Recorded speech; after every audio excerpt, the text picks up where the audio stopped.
was back in 1990 or 91 when I was at the University of Central Florida film program, and my friend and I, Dan Myrick, were hanging out over the weekend, and we had actually just seen it called Freddy's Dead, which was one of the Nightmare on Elm Street movies, like later Nightmare on Elm Street movie. It had like, that's the one with like Roseanne Barr and Tom Arnold, and it was fun, but it was, not really scary. It was kind of beyond, fear at that point.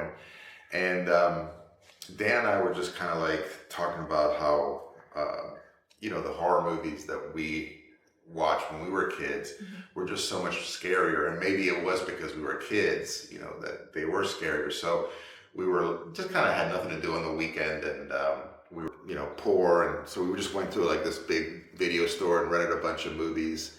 A lot of movies, like Amityville Horror and The Shining, I think we got, and I don't know if we got The Exorcist, but we just watched a bunch of horror movies. But we also got these, a videotape of this show called In Search Of, which was like a pseudo documentary show from the late 70s that had Leonard Nimoy as the host and narrator, and Dan and I were always like, oh my God, these things creeped us out. So we rented it, to watch again, and they still creeped us out. Like they still were really effective, and we were like, man, these are, I mean, now as an adult, you're like, a lot of it is just, just lies, it's just they're just making stuff up.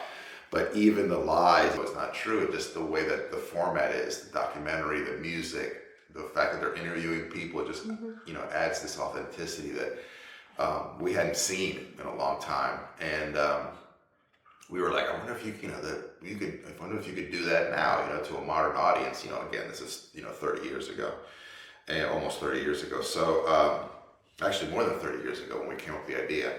So we just kind of started talking and riffing, and we came up with the idea of like these filmmakers that get lost in the woods or get lost somewhere. We didn't know even if it was the woods, but they disappear. They're like looking for they're doing a research, documentary, some kind of paranormal, legend or a myth or something.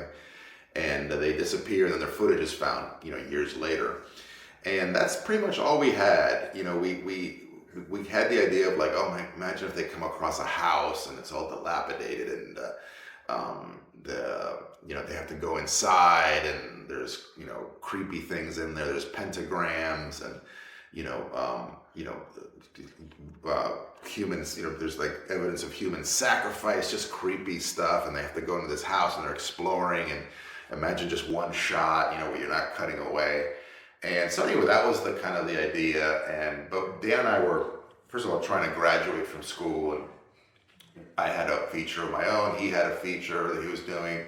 So we kind of just put it aside, and we would talk about it every once in a while, but it kind of like just languished for a while. And then like about 5 years later, I was back in Maryland, and my feature had like completely failed. This feature called Gabriel's Dream had not gotten distribution, and I was just like, working kind of a dead-end job, and I was stuck in traffic on the Beltway in DC, and I just had my flip phone. I called Dan. I'm like, dude, man, we got to do the Woods movie. That's what it was called. Because I am at the end of my rope here, and it's like the best idea we have. And he was like, yeah, man, we should do it.